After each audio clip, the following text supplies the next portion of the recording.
Hello friends, PLC star training में आपका स्वागत है। मेरा नाम राज नायक है और आज के इस वीडियो सेशन में हम लोग टाइमर्स की बात करेंगे कि S7200 पीएलसी में जो है टाइमर्स किस तरीके से यूज किया जाता है।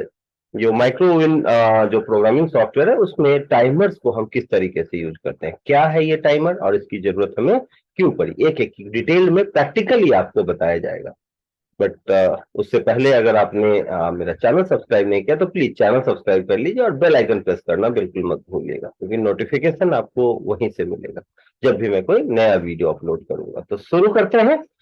तो सबसे पहली बात आती है कि ये टाइमर क्या होता है, और ये हमें माइक्रोविन जो सॉफ्टवेयर है हमारा स्टेप 7 माइक्रोविन, इसमें कहाँ पे ये मुझे मिलेगा। ये जो आपको स्क्रीन दिख रहा है ये स्टेप 7 माइक्रोविन का जो है स्क्रीन है।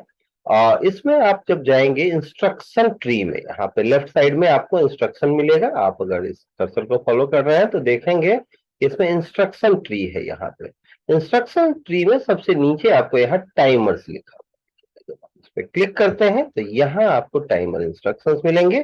तीन तरीके के टाइमर हैं, टाइमर ऑन डिले टाइम, ठीक है, ऑन डिले टाइमर और रिटेंटिव ऑन डिले टाइमर और ऑफ डिले टाइमर, ये तीन टाइमर हैं।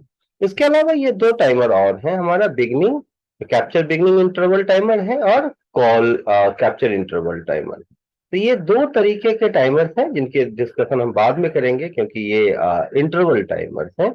और जो बेसिक टाइमर्स हैं, on delay timer, retentive on delay timer और ऑफ डिले टाइमर, इनकी चर्चा हम लोग अभी इस वीडियो में करने वाले हैं। तो अगर वीडियो आपको कुछ नए ट्रिक्स बताऊंगा, कुछ नया तरीका बताऊंगा कि किस तरीके से ये टाइमर एग्जीक्यूट होते हैं, बट उसके लिए वीडियो को अंत तक देखें, एक एक कॉन्सेप्ट को गौर से देखें, तभी आप समझ पाओगे कि स्टेप 7 माइक्रोवेव में जो है किस तरीके से टाइमर हम एग्जीक्यूट करते हैं। 7200 पीएलसी में किस तरीके से हम टाइमर एग्जीक्यूट करते हैं। तो शुरू करते हैं। तो सबसे पहले कुछ बेसिक्स जान लें हम लोग कि क्या है ये टाइमर और कैसे इसका इस्तेमाल होता है। तो यहां आप देखेंगे टाइमर, सबसे पहला सवाल आता है कि टाइमर क्या है। S7200 पीएलसी में टाइमर क्या है, तो हम लोग उसी की बात करने वाले हैं। तो सबसे पहला जो सवाल आया वो है कि टाइमर टाइमर क्या है। एक आउटपुट इंस्ट्रक्शन है, आउटपुट साइड में वो लगा हुआ होता है, ठीक है, और वो कंट्रोल ऑपरेशन को एग्जीक्यूट करता है किसके अकॉर्डिंग, टाइम के अकॉर्डिंग। लेकिन ये टाइम का मतलब क्या, टाइम के अकॉर्डिंग कंट्रोल ऑपरेशन को एग्जीक्यूट करने का मतलब क्या, मतलब ये है, इसका मीनिंग ये है कि ये प्रोसेस को टाइम डिले प्रोवाइड करता है। क्या करता है, प्रोसेस को टाइम डिले। जैसे मैंने कहा कि मैंने अभी बटन प्रेस किया, मेरा मोटर जो है वो 10 सेकंड के बाद हाई हुआ, मेरा मोटर जो है वो आधे घंटे के बाद हाई हुआ, मेरा मोटर जो है वो 20 सेकंड के बाद हाई हुआ, ठीक है।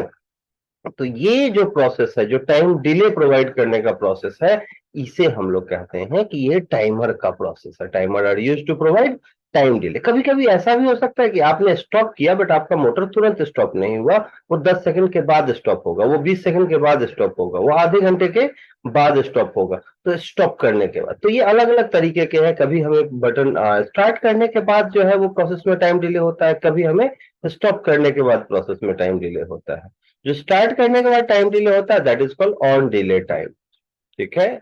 और जब स्टॉप करने के बाद होता है तो उसे हम लोग ऑफ डिले टाइमर कहते हैं। तो यहाँ पे अलग अलग तरीके के टाइमर्स अवेलेबल है। S7200 में जो आपका सिमेट्रिक लैडर इंस्ट्रक्शन है उसमें तीन टाइमर्स अवेलेबल होते हैं। पहला है on delay timer, T on. दूसरा रिटेंटिव ऑन डिले टाइमर, ये भी ऑन डिले टाइमर ही है बट रिटेंटिव है, ये स्टेटस को होल्ड करता है। कुछ दूसरे पीएलसी में मैंने आपको बताया हुआ है उनमें भी ये अवेलेबल होता है। और तीसरा ऑफ डिले टाइमर, ये क्या करता है, ये स्टॉप करने के बाद डिले देता है। मैंने कहा मैंने अभी अपना मोटर स्टॉप किया है बट मोटर स्टॉप हुआ नहीं, वो 10 सेकंड के बाद स्टॉप होगा, 20 सेकंड के बाद स्टॉप होगा। तो ये जो मैं टाइम डिले दे रहा हूं उसके लिए हमारे पास है ऑफ डिले टाइमर। अब अगर मैं बात करूं कि रिजोल्यूशन, तो ये रिजोल्यूशन क्या है, जो एक्यूमुलेटेड वैल्यू मैंने आपको बताया था एलन ब्रेडली पीएलसी पढ़ते समय, या कुछ दूसरे पीएलसी में भी आप जाएंगे तो वो जो एक्यूमुलेटेड वैल्यू है, जो इंटरवल्स हैं, जैसे इंटरवल टाइम बेस जिसको कहते हैं, यहाँ पे उन्हें रिजोल्यूशन कहते हैं कि किस इंटरवल के अकॉर्डिंग ये टाइमर मेरा रन कर रहा है, मिली सेकेंड में रन कर रहा है, सेकेंड में कर रहा है, आवर में कर रहा है। तो वो चीजें जो है यहाँ पे तीन टाइप के रिजोल्यूशन अवेलेबल है। तो इसको हम लोग बॉक्सेज में टाइमर को रिप्रेजेंट करते हैं और इसमें तीन रिजोल्यूशन है। टाइम बेस जो है वो तीन अवेलेबल होता है, पहला है 1 मिली सेकेंड, दूसरा है 10 मिली सेकेंड और तीसरा है 100 मिली सेकेंड। ठीक है। और ये रिजोल्यूशन जब आप टाइमर नंबर लोगे तो उसमें आपको राइट साइड में आपको राइट कॉर्नर पे बॉटम पे आपको लिखा हुआ नजर आएगा। और ये रिजोल्यूशन डिपेंड करता है कि आप टाइमर नंबर कौन सा लेते हैं। जैसे इसमें वैसे तो 256 टाइमर्स अवेलेबल होते हैं, बट जैसे एलन ब्रैडली में था कि आप कोई भी नंबर ले सकते हो, बट यहाँ पॉसिबल नहीं है। ऑन टी ऑन टाइमर के लिए नंबर फिक्स है, ऑफ के लिए फिक्स है और रिटेंटिव के लिए फिक्स है कि ये नंबर के टाइमर लोगे तो आपका टाइमर डिसाइड होगा कि कौन सा टाइमर है, और time base means resolution decide हो। तो देखते हैं, तो ये इस तरीके के बॉक्सेस दिखाई देते हैं। ऊपर में टाइमर नंबर लिखा होगा, यहाँ पे T0 to T255, total 256 timers होते हैं। यहाँ पे ऑन डिले है तो ऑन डिले टाइमर के लिए रिटर्न टीम में जो है वो ऐसा दिखाई देगा। सबका तरीका सेम है, बस यहाँ पे नाम बदल जाते हैं। अब जब टाइमर नंबर आप लोगे तो यहाँ लिख के आएगा कि 1 मिली सेकेंड टाइम बेस है, 10 मिली सेकेंड टाइम बेस है और 100 millisecond time base. T on और टी ऑफ का जो है वो एड्रेसिंग के अकॉर्डिंग सेम होता है, आप देखेंगे, बट रिटेंटिव का अलग हो जाता है, रिटेंटिव टाइमर ऑन डिले। तो आप देखेंगे अगर मैं टी ऑन टाइमर लेता हूं, यहाँ पे टाइमर रिजोल्यूशन लिखा होता है कि 1 मिली सेकेंड है, 10 मिली सेकेंड है और 100 मिली सेकेंड। अगर मैं रिटेंटिव लेता हूं और अगर मैंने T0 और T64 ये दो टाइमर्स इस्तेमाल किए तो रिजोल्यूशन ऑटोमेटिकली 1 मिली सेकेंड। और 1 मिली सेकेंड होगा मीन्स आप मैक्सिमम जो वैल्यू आप ले सकते हैं ना रिजोल्यूशन में, वो जो प्रीसेट वैल्यू आप ले सकते हैं उसमें लिख सकते हैं वो है 32767। मीन्स अगर मैं मिली सेकेंड की बात करूं तो मैक्सिमम 32.767 सेकेंड आप मेजर कर सकते हैं, इससे डिले प्रोवाइड कर सकते हैं इस टाइम में। लेकिन अगर आपको इससे ज्यादा डिले प्रोवाइड करना है तो आप 10 मिली सेकेंड टाइम बेस लेंगे। तो T1 से लेके T4 तक मीन्स T1 T2 T3 और T4 ये चार टाइमर आप इस्तेमाल करते हैं, या T65 टू T68, 65 67 68, हाँ ये टाइमर आप इस्तेमाल करेंगे तो टाइम बेस ऑटोमेटिकली 10 मिली सेकेंड। इसमें आप 327 सेकेंड जो है यूज कर सकते हैं, 327.67 सेकेंड तक आप डिले प्रोवाइड कर सकते हैं इसका यूज कर। और अगर आप T5 से लेकर T31 तक लेते हैं या T69 टू T90, ठीक है, इस ड्यूरेशन में अगर कोई टाइमर लेते हैं तो टाइम बेस 100 मिली सेकेंड। तो इसका रेंज जो है वो बड़ा हो जाता है 3276.7 सेकेंड। क्यों? क्योंकि सब में प्रीसेट में आप वैल्यू जो मैक्सिमम ले सकते हो 32767 ले सकते हैं। तो अगर आपने 1 मिली सेकेंड लिया और सेकेंड्स में आपको मेजर करना है, ठीक है, टाइम बेस, तो आपको 1000 से डिवाइड करना पड़ेगा, तो आप मैक्सिमम उतने ही सेकेंड मेजर कर सकते हो। वैसे ही टी ऑन और टी ऑफ की बात करें तो अगर आप T32 और T96 लेते हैं तो 1 मिली सेकेंड टाइम बेस होता है। 33 से लेके 36 और 97 से 100 लेते हैं तो 10 मिली सेकेंड होगा, और 37 से 63 तो अगर सेकेंड्स में मेजर करना है तो हम लोग ऑब्वियसली 100 मिली सेकेंड को ज्यादा कंसंट्रेट करें। लेकिन आप ध्यान रखेंगे अगर सेकेंड में आपको मेजर करना है तो जैसे मान लो 5 सेकेंड मेजर करना है तो और 100 मिली सेकेंड टाइम बेस है तो आपको 10 से मल्टीप्लाई करना पड़ेगा। कैसे? टाइम बेस को 1000 को टाइम बेस से डिवाइड करोगे, जो रिजल्टेंट आएगा, मीन 1000 को मैंने 100 से डिवाइड किया तो रिजल्टेंट 10 आया, तो मैं इसमें क्या करता हूँ 10 से मल्टीप्लाई, 10 से डिवाइड कर दे, और जो रिसेट लिखना है उसमें 10 से मल्टी 5 सेकंड है तो 50। अगर मान लो मैंने 10 मिली सेकंड टाइम बेस लिया है तो 5 सेकंड यूज करना है तो 100 से मल्टीप्लाई करूंगा। तो ये प्रोसेस होता है। अब हम लोग देखते हैं कि किस तरीके से इसे इस्तेमाल करना है, तो वन बाय वन देखेंगे। पहला टाइमर है मेरा ऑन डिले टाइमर। इस तरीके का टाइमर होता है और इससे रिलेटेड यहाँ पे आपको IN दिखा, इनपुट बिट, इसको क्या बोलते हैं? Input bit. अब इनपुट बिट जैसे ही हाई होता है, लॉजिक 1 होता है ये, ठीक है, इसको हाई करते हैं या ऑन करते हैं तो वैसे ही क्या होता है, टाइमर मेरा स्टार्ट हो जाता है। ठीक है, यहाँ पे जो भी आपने प्रीसेट दिया उसके अकॉर्डिंग स्टार्ट हो जाएगा ये, और टाइमर स्टार्ट ऊपर आपको दिखाई देगा, एक्यूमुलेटेड वैल्यू चलता हुआ दिखाई देगा। ठीक है, टाइम बेस के अकॉर्डिंग ये चलेगा, और जैसे ही रन करते हुए ये प्रीसेट वैल्यू को रीच करेगा, एक्यूमुलेटेड वैल्यू जैसे ही प्रीसेट को रीच करेगा, ये क्या होगा, रीसेट टू, ये जैसे ही पहुंचेगा आपका जो है टाइमर बिट, इसमें यहाँ पे क्या बोलते हैं उसको, टाइमर बिट बोलते हैं। कुछ दूसरे पीएलसी में डन बिट होता था तो वो डन बिट हाई हो जाएगा। आप यहाँ देखेंगे आपके preset the timer bit T bit turns on, और टाइमर बिट जो होता है वो कहीं पे पीएलसी में नहीं दिखाई देता है, वो आपको अपने आप इंटरनल बिट है, जो हाई होगा तो दिखाई देगा। इससे रिलेटेड जो भी आउटपुट आप इससे कनेक्ट करोगे वो हाई होगा, लेकिन कब हाई होगा, when accumulated reach to preset value. और जैसे ही सिग्नल ऑफ करते हैं, ये इनपुट सिग्नल ऑफ होता है, इनपुट बिट लो होता है, इनपुट बिट जीरो होता है, वैसे ही ये टाइमर रीसेट टू जीरो हो जाए। आप देखेंगे यहाँ पे T37 लिया तो यहाँ ऑटोमेटिकली टाइम बेस 100 मिली सेकेंड आएगा, अभी अभी हमने डिस्कस किया है। और अगर मुझे 15 सेकेंड का टाइम डिले लेना है तो यहाँ 150 डालूंगा। ठीक है, तो 15 सेकेंड का डिले आएगा। सिंपल है, आप जो भी लेंगे 1000 से डिवाइड करोगे और उसको जो भी रिजल्टेंट आएगा उसको मल्टीप्लाई करो। तो जैसे ही इनपुट बिट हाई होगा ये टाइमर मेरा स्टार्ट हो जाता है, और जैसे ही ये एक्यूमुलेटेड वैल्यू प्रीसेट को रीच करेगा ये डीएन बिट हाई होगा। हम लोग चेक करते हैं कि क्या ये वास्तविकता में पॉसिबल है कि कैसे हमें प्रोग्राम करना है। अब टाइमर यूज कर रहे हैं तो सबसे पहले अगर फील्ड में मेरे पास पुश बटन है तो होल्ड सर्किट बनाना होगा। ज्यादातर केसेज में आपको पुश बटन या सेंसर ही मिलते हैं, तो होल्ड सर्किट बनाना जरूरी होता है। अगर मुझे टोगल मिल जाए या कोई ऐसा इनपुट जो होल्ड करता है स्टेटस, तो फिर मुझे इसकी जरूरत नहीं होगी। तो फिलहाल मैं प्रॉपर तरीके से जाऊंगा और होल्ड सर्किट क्रिएट।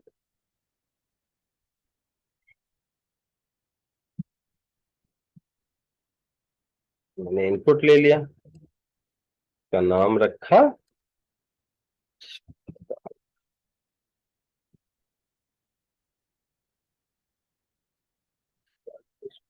ये क्या है मेरा स्टार्ट पुश बटन, ये मेरा स्टॉप पुश बटन।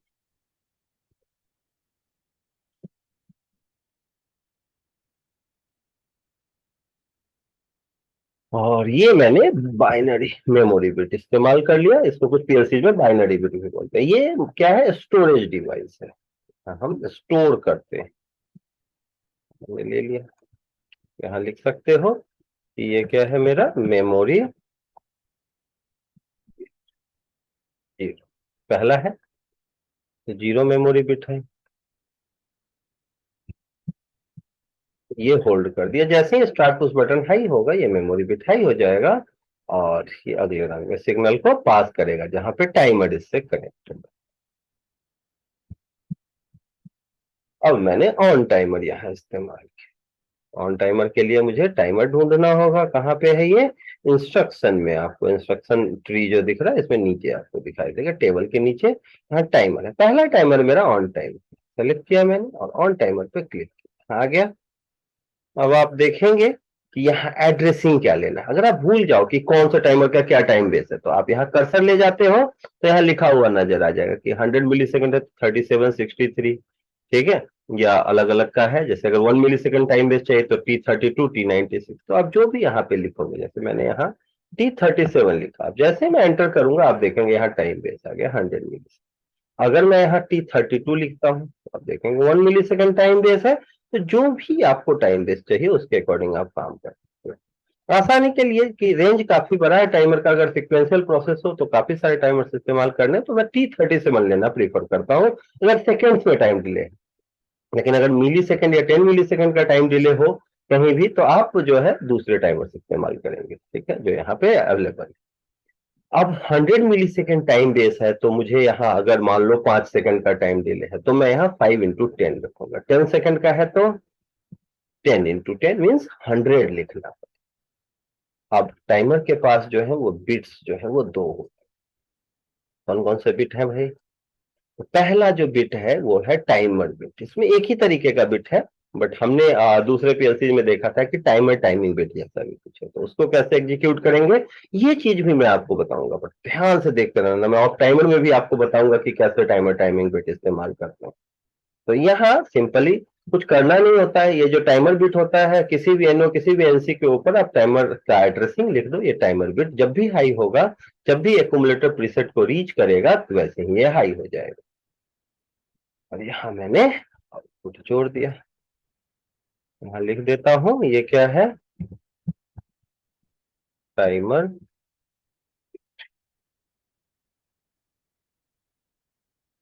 Q0.G, ये टाइमर बिट हाई हो गया। अब अगर किसी ने कहा कि सर अगर मुझे किसी स्पेसिफिक ड्यूरेशन में कि जैसे ही पुश बटन ऑन किया मेरा आउटपुट तो हाई हो गया, लेकिन किसी भी केस में भले ही सिग्नल हाई है और 10 सेकंड के बाद मेरा आउटपुट लो हो जाना चाहिए, तो उस केस में मुझे टीटी बिट चाहिए जो इसमें अवेलेबल नहीं है। बट टीटी बिट अगर आपको यूज करना है तो उसका सिंपल तरीका होता है, टाइमर को जहां से भी सिग्नल मिल रहा हो उसका एनो, टाइमर को जहां से भी सिग्नल मिल रहा हो उसका एनो, और टाइमर के डीएन बिट का एनसी। अगर आप सीरीज में यूज करते हो, अब देखो अगर मैं फिलहाल T37 का ले रहा हूँ टीटी बिट, तो 37 को कहां से सिग्नल मिला, M0.0। अगर मान लो कोई दूसरा सिक्वेंशियल टाइमर होता, उसको जहां से भी सिग्नल मिलता उसका टीटी बिट चाहिए, तो उसको जहां से सिग्नल मिला उसका एनो, तो M0.0 एनो। और टाइमर के डीएन बिट का, टाइमर बिट का जो है T37 का टाइमर बिट है, इसका एनसी अगर मैं सीरीज में अटैच कर दूं तो मेरा TT bit, timer timing bit create हो जाता है। ये चीजें आपको कहीं पे मैनुअल में नहीं लिखा होता, ये आपको प्रैक्टिकली करके चेक करना होता है कि क्या ऐसा होता है। ये है मेरा आउटपुट,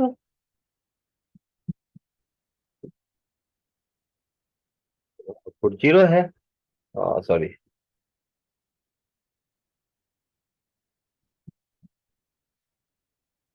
2 1 कर देता हूँ इसको।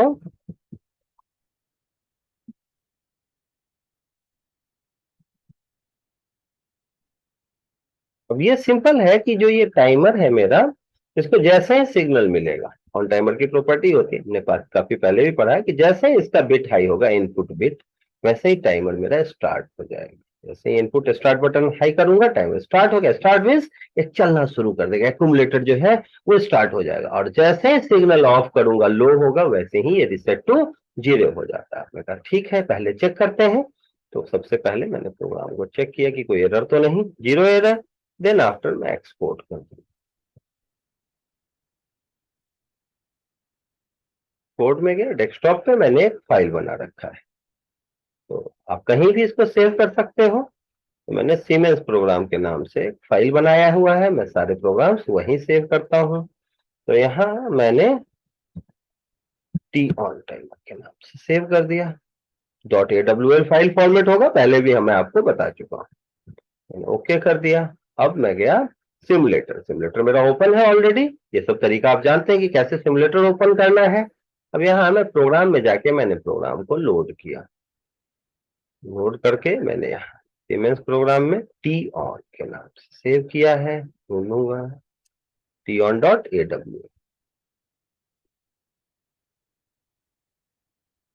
देखेंगे यहाँ पे मेरा प्रोग्राम है, मैंने इसे रन मोड पे डाला और स्टेटस, प्रोग्राम स्टेटस ऑन कर दिया। अब आप देखेंगे जैसे ही मैंने स्टार्ट, अब ये टॉगल स्विच है, उस बटन की तरह बिहेव कराने के लिए मैं ऑन करूंगा और फिर ऑफ करूंगा। टॉगल बिट हाई हुआ, हाई होते ही ये देखें टाइमर स्टार्ट हो गया, टीटी बिट हाई। जैसे ही 100 पे पहुंचेगा ये रीच करेगा, टीटी बिट लो हो गया और आप देखेंगे डन बिट हाई। ठीक है, आप यहाँ भी देख सकते हैं अभी डीएन बिट वाला इनपुट हाई है, आउटपुट हाई है। ठीक है, जैसे ही मैं स्टॉप करूंगा, स्टॉप बटन प्रेस करते ही रिसेट टू 0। फिर से जब मैंने हाई किया,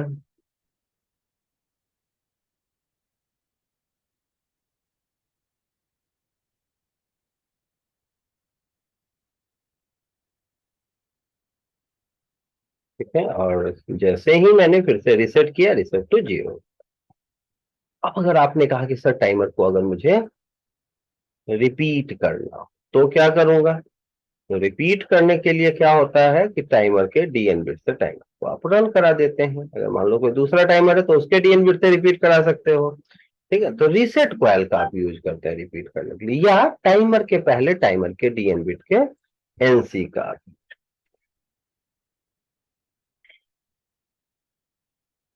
रिपीट कर दिया। ठीक है, अब अगर मैंने कहा कि मुझे टाइमर रिपीट कराना है, तो क्या करना है भाई, तो टाइमर के डीएन बिट के से रीसेट करोगे, रीसेट कॉइल जो बिट लॉजिक में है उसका यूज करेंगे। अब मैंने T37 डाल दिया, टाइमर बिट के साथ मुझे क्या करना है, रीसेट कर देना।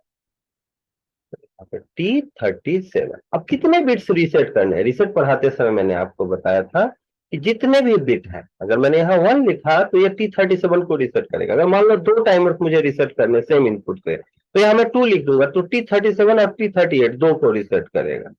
ठीक है, तो यहाँ फिलहाल एक को करना है, तो मैंने, तो जितने भी बिट्स को आपको रिसेट करना है, वो नंबर ऑफ बिट्स जो है वो यहाँ पे आप डाल सकते हैं। अब जैसे ही ये 37 हाई होगा, वैसे ही क्या करेगा, टाइमर को रीसेट कर देगा, जिससे मेरा टाइमर रिपीट होने लगे। एक तरीका ये होता है। दूसरा, टाइमर के पहले टाइमर के डीएन बिट का एनसी। पहले इस तरीके को चेक करते हैं, प्रोग्राम में कोई एरर नहीं। फाइल में गया और मैं एक्सपोर्ट पे चला गया, CON1। अब मैं एक बार इसको देखता हूँ कि सिमुलेट कैसे कर रहा है ये प्रोग्राम। ओके करेंगे, एक्सेप्ट करते हैं, और यहाँ मैंने देखा ये पहला है। आप देखेंगे कि इसको रिपीट करना है। प्रोग्राम को मैंने रन मोड पे डाल दिया और स्टेटस ऑन है पहले से। अब आप देखेंगे कि ये मेरा रिसेट है। जैसे ही मैं स्टार्ट बटन ऑन करूंगा, 2 बार क्लिक करना, आप देखें टाइमर जो है जैसे ही 100 पे पहुंचेगा वैसे खुद से 0। देख रहे हैं यहाँ पे ये रिपीट हो रहा है प्रोसेस। कब तक? जब तक कि मैं स्टॉप नहीं करता।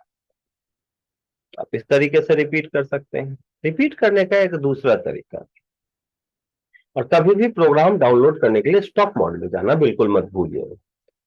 दूसरा तरीका होता है कि या तो आप रिसेट से करें, या आप क्या करते हैं, एनसी यूज कर लेते हैं। कब? टाइमर के पहले। अगर मान लो 2 टाइमर है सीक्वेंशियल में, दूसरे का डन बिट हाई होने से ही पहले को रिसेट करना है, तो उसका डीएन बिट क्या है। फिलहाल मैं चाहता हूं कि इसी टाइमर से ये रिपीट हो, तो यहाँ पे मैंने T37 का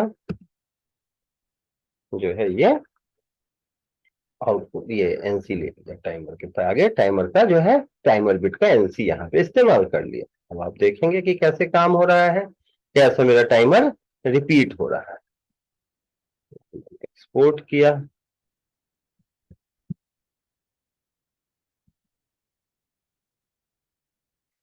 अब मैंने इसको सिमुलेट कराने की कोशिश की। मैंने अपलोड किया प्रोग्राम को, यहाँ पे लोड करते हैं और TON2। अब देखेंगे सेम प्रोसेस जो रीसेट के साथ हो रहा है। तो अगर कभी किसी पीएलसी में मान लो रीसेट कॉइल ना हो, या आप रीसेट कॉइल यूज करना नहीं जानते हैं, तो आप इसका इस्तेमाल कर सकते हैं। रन मोड पे डाला। अब आप देखेंगे जैसे ही मैंने स्टार्ट बटन ऑन किया, टाइमर स्टार्ट हो गया, लेकिन ये रिपीट करता रहेगा। जैसे ही 100 पे पहुंचा ये रिपीट करेगा।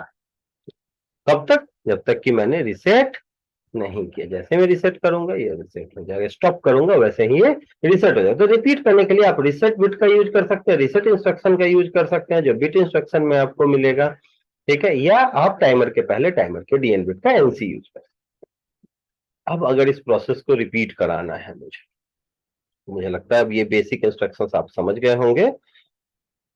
तो अब अगर आपने कहा कि सर ये तो ऑन टाइमर है, अब 2-3 अगर सिक्वेंशियल मैनर में वर्क हो तो कैसे? जैसा कि मैंने आपको कहा कि भाई जैसे ही आपको जो है, मैंने स्टार्ट पुश बटन ऑन किया, मान लो 10 सेकंड के बाद मेरा पहला आउटपुट हाई होता है। वेरी सिंपल, यहाँ पे T37 से मैंने पहला आउटपुट हाई करा लिया।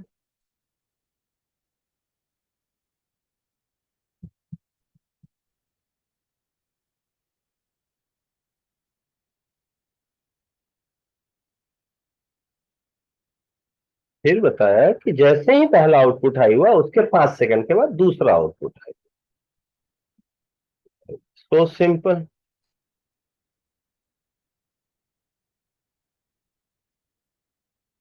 दूसरा टाइमर मैं रन करा दूंगा।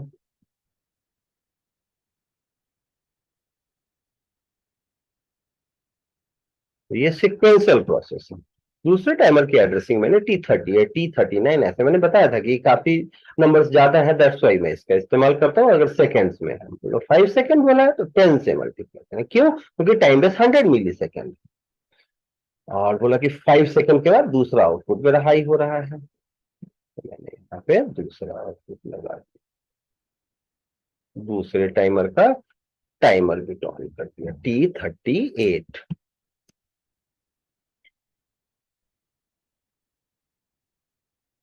0.1। ठीक है, अब जैसे ही बोला गया कि इसके 7 सेकंड के बाद मैं चाहता हूं कि प्रोसेस मेरा रीसेट हो जाए, मतलब फिर से रिपीट कर जाए, फिर ऑफ हो जाए, फिर 10 सेकंड बाद पहला ऑन, फिर ऐसे करके आप सिक्वेंशियल किसी भी तरीके का प्रोसेस एग्जीक्यूट कर सकते हैं। It's so simple. आपने T38 के साथ एक तीसरा टाइमर चलाया जिसका नाम T39 है। तो ये जो है सिक्वेंशियल प्रोसेस को आपको एग्जीक्यूट करने में काफी मदद करता है। रिसेट जो है वो मैंने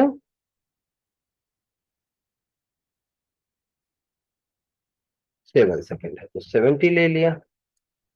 अब जैसे इसका 70 कंप्लीट हुआ, मैं चाह रहा हूं कि सारा प्रोसेस रीसेट हो जाए। इसके दो तरीके हैं, आखिरी टाइमर के डीएन बिट का एनसी पहले टाइमर के पहले लगाओ, या आखिरी टाइमर के डीएन बिट से आप क्या करो, पहले टाइमर को रीसेट कर दो।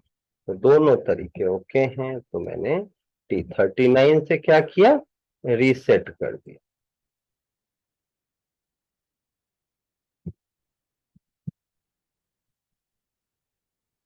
ये T39 का टाइम।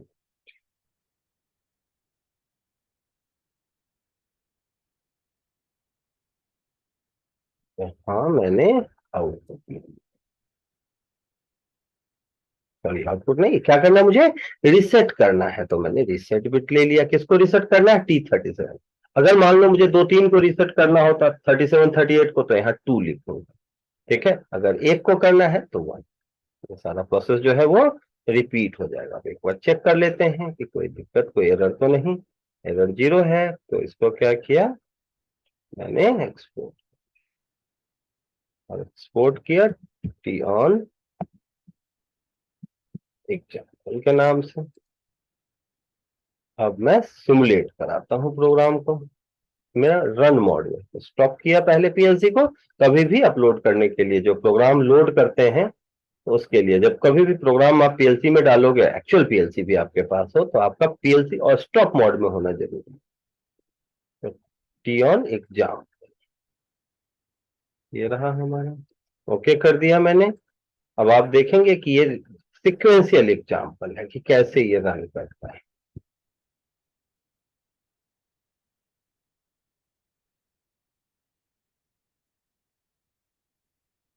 हमने से रन मोड पे डाला। अब देखेंगे आप कि जैसे ही मैं स्टार्ट करता हूं, जैसे ही मैंने स्टार्ट किया, ये स्टार्ट हो गया। आफ्टर 10 सेकेंड पहला आउटपुट हाई हो जाएगा, उसके 5 सेकेंड के बाद दूसरा आउटपुट हाई होगा, और जैसे ही ये 7 सेकेंड कंप्लीट हुआ, पूरा प्रोसेस रिसेट हो जाएगा फिर से। और ये चलता रहेगा, क्यों, क्योंकि ये बाइनरी बिट है।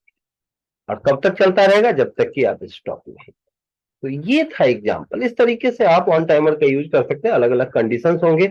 मैंने आपको ऑन टाइमर का जो है टाइमर बिट बता दिया। मैंने बता दिया कि टाइमर टाइमिंग करनी है, मीन्स जब टाइमर रन कर रहा हूं उस समय इसको कैसे एग्जीक्यूट करेंगे। तो मुझे लगता है ऑन टाइमर आपको समझ में आ गया होगा। तो अब हम नेक्स्ट टाइमर की बात करेंगे। नेक्स्ट टाइमर है मेरा ऑफ टाइमर। तो क्या है ये ऑफ टाइमर, उसके बारे में देखते हैं। ठीक है, हाँ स्टॉप कर दे। हम लोग देखेंगे कि ऑफ टाइमर क्या है और किस तरीके से इसका यूज होता है।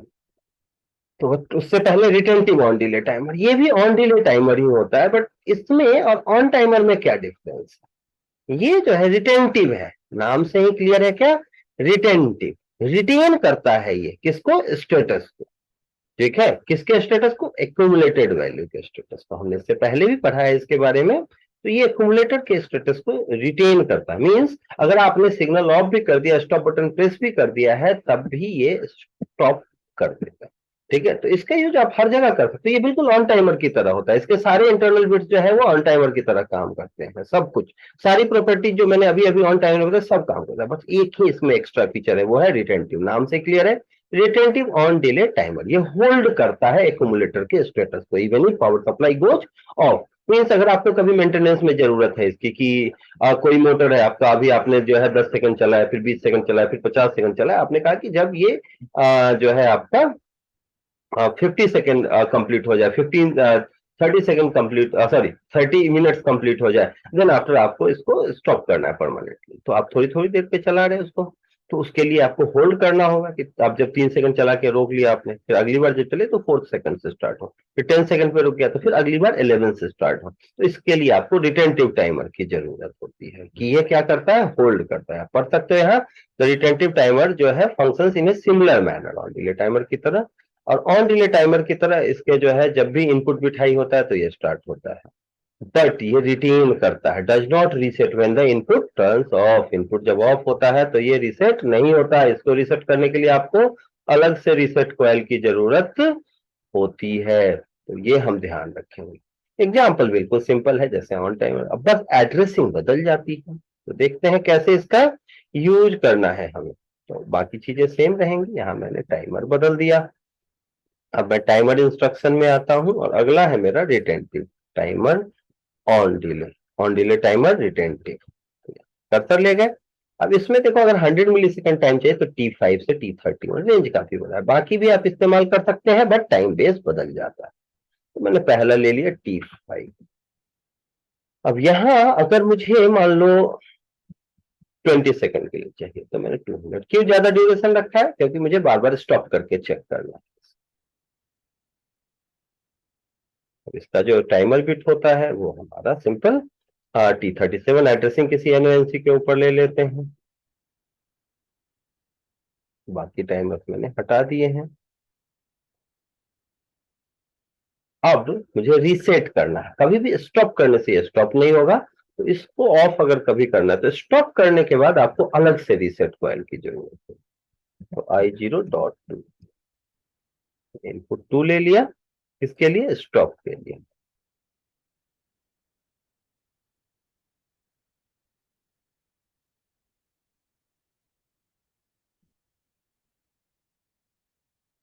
Input for reset.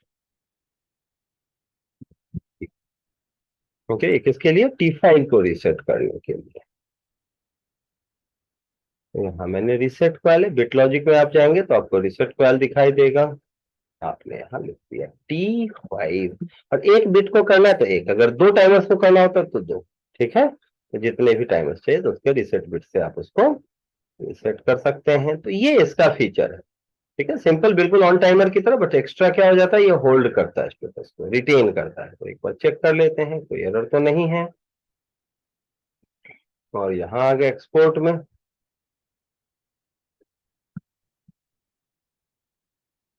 रिटर्न। तो मैं एक बार सिमुलेटर में चेक करता हूँ कि ये प्रोग्राम कैसे रन करता है।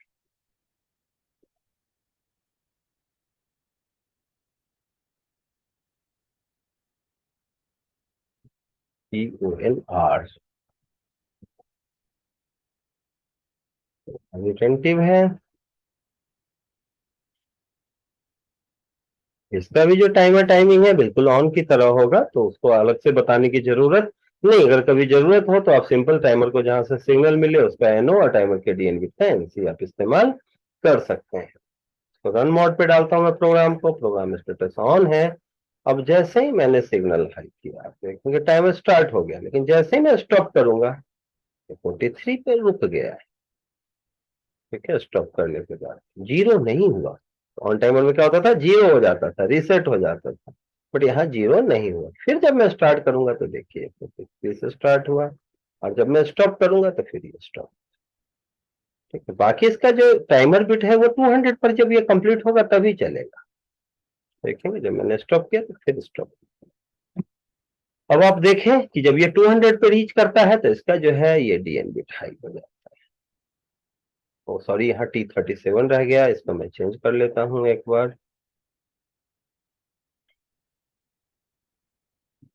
तो जो बिट था उसमें T5 करना। तो चेक कर लिया,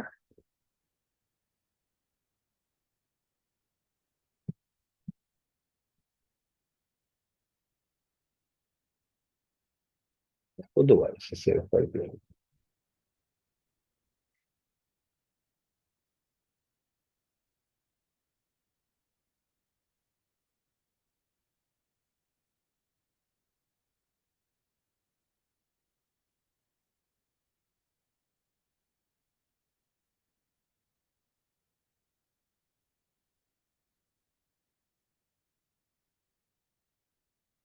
तो आप देखेंगे इसको रन मोड पे डाल के कि कैसे बिहेव करता है।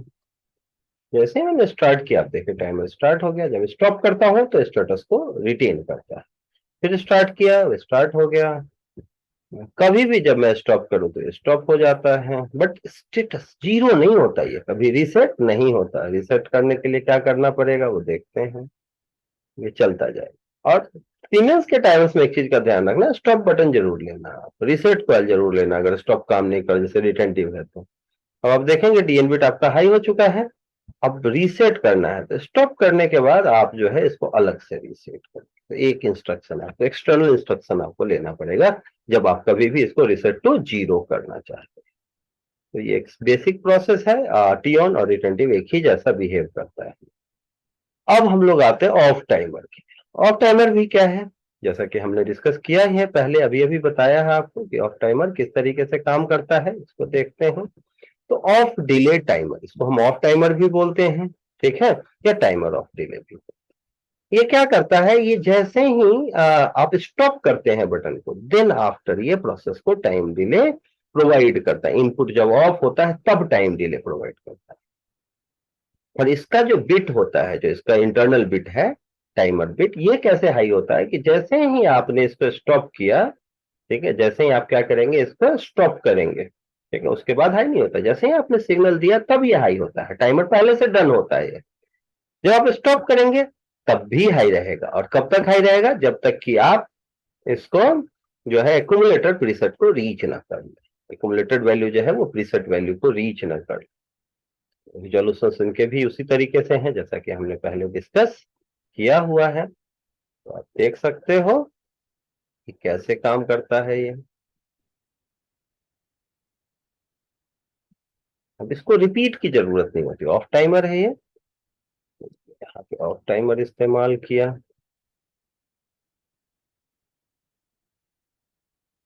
यहाँ पे ऑफ टाइमर ढूंढता हूँ, कहाँ है भाई ये टाइमर, है सबसे नीचे है ऑफ टाइम।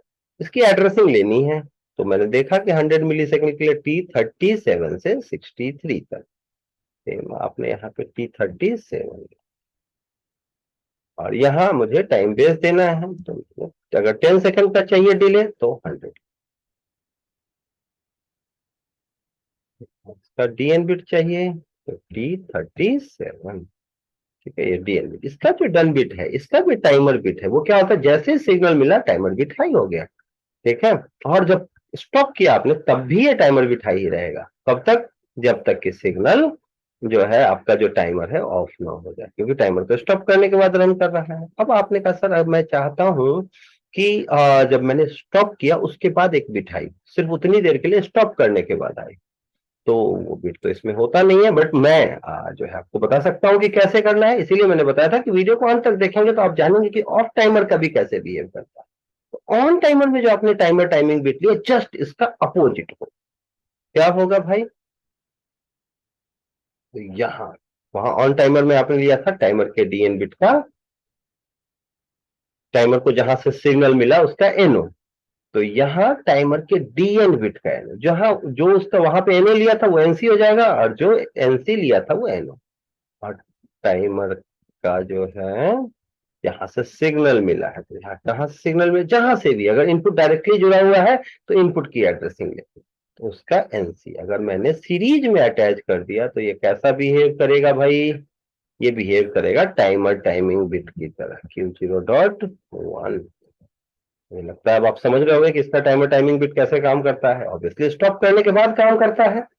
तो जैसे ही टाइमर का डीएन बिट हाई होगा, ये हाई तो हो जाएगा, लेकिन ये आगे सिग्नल को तब पास करेगा जब ये जो है आपका स्टॉप होगा। जब तक ये स्टार्ट है, जब तक इसको सिग्नल मिल रही है, इसको ब्रेक करके रखेगा।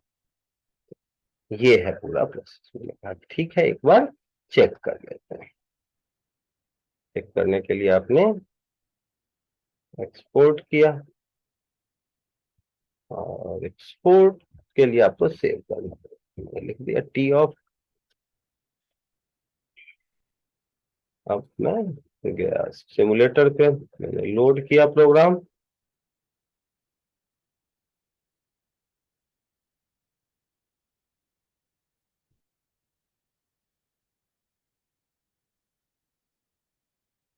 तो आप देखेंगे कि ऑफ टाइमर कैसे रन करता है। जब से सिग्नल ऑफ होगा ये स्टार्ट हो जाता है, और सिग्नल जो है ये स्टार्ट हो जाता है सिग्नल ऑफ होने के बाद। और उसके बाद दो अलग अलग बिट्स हैं, ये इसका जो है डीएन बिट है और ये इसका टाइमर टाइमिंग बिट है। जो इसमें होता नहीं, एक्चुअली सिर्फ टाइमर बिट देते हैं, ये डीएन बिट या टाइमर बिट कहते हैं इसको, ठीक है। बट ये जो है ये बिट आप बनाना सीख सकते हैं कैसे। टाइमर का के जो डन बिट है उसका एनओ, और टाइमर को जहां से सिग्नल मिला उसका एनसी। तो ऑफ टाइमर में ये टीटी बिट की तरह भी है। टीटी बिट मीन्स टाइमर जब रन करेगा सिर्फ उस समय ये हाई रहेगा। तो ठीक है, आप इसे रन मोड पे डालते हैं, फिर रन कराते हैं। जैसे मैंने सिग्नल दिया आप देखें टाइमर नहीं स्टार्ट हुआ है, डीएन बिट हाई हो गया, ठीक है। और ये अगर दिन भर मैं छोड़ दूं तो हाई रहेगा। जैसे ही मैंने इसे स्टॉप किया, अब देखो टाइमर भी स्टार्ट हो गया, टीटी बिट हाई हो गया है और डीएन हाई। कब तक? जब तक कि 100 तक नहीं, 100 पहुंचते ही दोनों लो हो गए, ठीक है। तो ये रिपीट नहीं कर सकता, क्योंकि ऑफ टाइमर को रिपीट कराने से क्या फायदा, जैसे मरे हुए आदमी को और कितना मारोगे, ठीक है। तो बिल्कुल वैसे ही आप ऑफ टाइमर को रिपीट नहीं करा। तो ये था सारा डिटेल कि ऑन टाइमर क्या होता है, ऑफ टाइमर क्या होता है, ऑन टाइमर के कुछ एग्जांपल्स भी आपको बताए, सीक्वेंशियली क्या है, ऑफ टाइमर के एग्जांपल बताए आपको, रिटेंटिव जो रिटेंटिव टाइमर ऑन डिले है या रिटेंटिव ऑन डिले टाइमर है उसके बारे में बताया, उनके एग्जांपल्स बताए। तो मुझे लगता है अब आपको ऑन डिले, रिटेंटिव और ऑफ डिले टाइमर समझ में आ गया होगा, एक एक चीज आप क्लियर समझ गए होंगे।